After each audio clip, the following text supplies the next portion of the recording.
from fungus, only we didn't figure that out until later on, after my mom had tried all the popular remedies. But like so many other people suffering from this hideous, embarrassing fungus, nothing killed the infection or kept it from coming back. Over-the-counter medications like Lotrimin, which actually have an incredibly high failure rate in over 7 million Americans, were of no use at all at that point. So Mom went from spending $9.99 on bottles of sprays and creams to forking over $418 on a single prescription of Jublia, which only ended up causing more blistering, burning, itching, pain, and stinging all over her feet, and caused an ugly ingrown toenail. Well, before long, Mom couldn't bear the agonizing burning pain, which brings us back to that fateful Saturday when she finally showed me her horrible infected feet and I demanded that she go to the ER. After a battery of tests, x-rays, blood work, even MRIs, she was diagnosed with osteomyelitis, a major staph infection that gets into your bones if left untreated for too long. Her doctor said if he couldn't stop it from eating away at her bones, that it would spread throughout her bloodstream and require her entire left foot to be amputated. We were absolutely floored. I mean, didn't everyone have cracked, dry heels and thicker toenails the older they got? The answer to that is no, but we didn't realize it at the time. They put Mom on an antibiotic IV drip, while doctors seriously considered amputating her foot right then and there. Luckily for us, after 9 grueling days in the hospital, the antibiotics finally stopped the infection, but the doctor still said she had to find a new way to keep that foot fungus from coming back, because creams would have zero effect at this level of severity. She couldn't take oral pills because they made her sick, and her body was now resistant to the antibiotics, which meant they wouldn't stop another major infection. So even after all of that torture, the doctor was saying she could still lose her foot. Listening to all of this made my stomach lurch in fear. What was she going to do now, and how could I prevent the worst from happening? I didn't know, but I was determined to find out. So after I got home that night, I stayed awake until the sun came up, researching the possible causes and connections, and of course the different types of treatments from hundreds of medical university studies. But the more I read, and the more I saw all the gruesome photos of foot fungus left untreated, the more frustrated I got, because most of the major antidotes for foot fungus came from chemical drug corporations. But the side effects of the drugs my mom's doctor told her to take for fungus prevention has serious side effects. And when I say serious, I mean it. Just look at the FDA's public health alert at 2 of the most popular antifungal pills. FDA's advisory also alerts the public that both Sporanox and Lamisil tablets have been associated with serious liver problems, including liver failure and death. I remember thinking, you've got to be kidding me. My mom had barely escaped amputation, and now she was supposed to take medication that could cause her liver to fail, or even worse, death? It was all so infuriating. So of course, I went back down the rabbit hole, researching alternative treatments, essential oils, Epsom salt baths, and 1,000 other popular remedies. But I couldn't find any solid evidence that these were powerful enough to really work on foot fungus. Plus, I knew my mom had already tried most of them. So eventually, I hit a brick wall.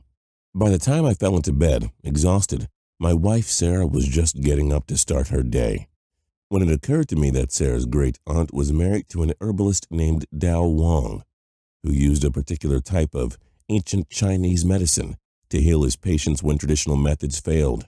And Sarah had said people raved about his unusual techniques and healing methods. So I figured it wouldn't hurt to reach out and see if he knew anything that could help my mom. Well, thank God for my in-laws, because within hours I was on a plane speaking with Wang himself. He invited me to visit his clinic, saying he had access to a very special set of research and practices regarding fungus infections, treatment studies nobody even knew or talked about. Needless to say, I headed straight for the man's office.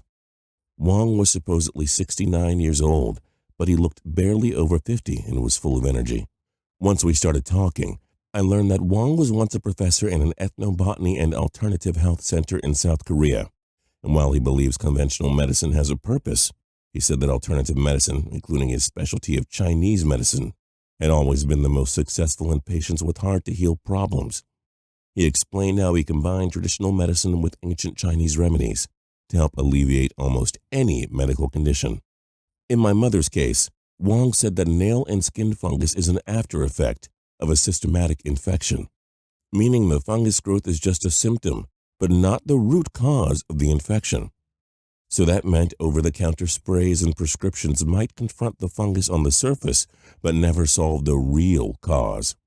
He said, when waste deposit builds up in certain parts of your body, it leads to bacteria being attracted to outside parts of the body, like toes or hands. So you've got a buildup of congestion in your liver or spleen. That means your large toes can act like magnets for fungus. And since each toe relates to different parts of the body, like the pancreas or gallbladder, to eliminate a fungal infection from invading and spreading, you simply have to clear out the waste from the main organs connected to them. Wong then asked to see my mom in person before he confirmed any diagnosis. But even though I was one of his in-laws asking for advice, he had a strict policy never to give any real thoughts without seeing a patient for himself. So I arranged for my mom to come meet Wong a few days later. And once we were both sitting there, watching him inspect her sore, wounded feet, I could tell she was just as curious as I was about his methods, since she'd never heard of such an approach to healing. Then he simply asked her a question. Do you want to know why creams won't work? It's because you must first destroy fungus infections from the inside before you attack them from the outside. But anyone can achieve permanent relief from skin and nail infections of even the worst sort, regardless of which internal body part is the culprit.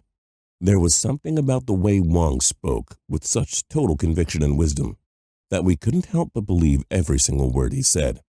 Plus, a lot of the research I'd read did say the skin is the mirror of the internal body, which is why smokers get more wrinkles and can look older than they really are.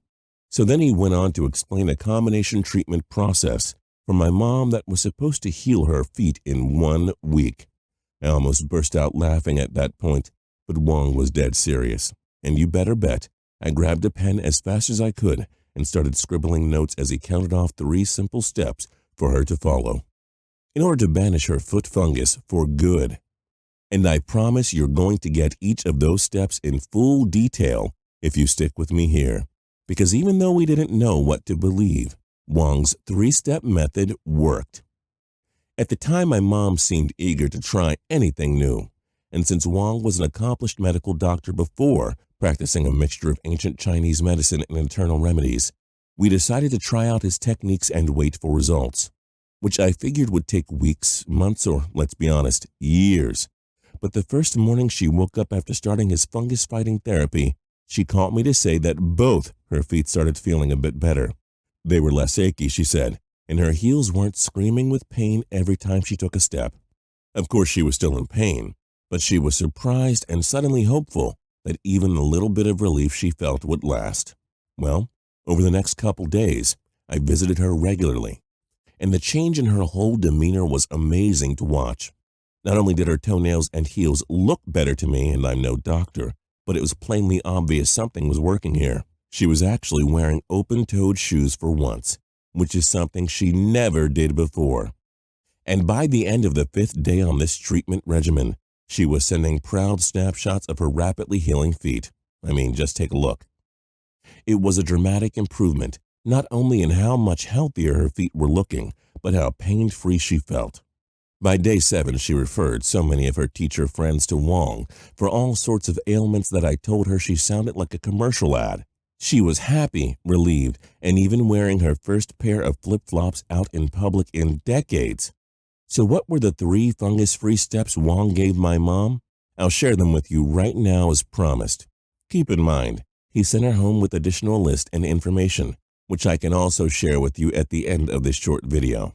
But this is the main method behind his brilliance. Step 1. Eliminate internal fungal activity by using natural antifungals. This works without any side effects, unlike Lamisil, which I already warned you of earlier. What is an antifungal? Well, just one example of many powerful antifungals Wong listed is activated charcoal. Now I know, it sounds like a weird item at a 4th of July barbecue that you'd never think of purposely ingesting, but it's actually the opposite. Activated charcoal acts like a powerful sponge that sucks up the toxic waste circulating in your gut and allows your body to secrete them in your stool. But even better, It continually wipes your gut clean of fungal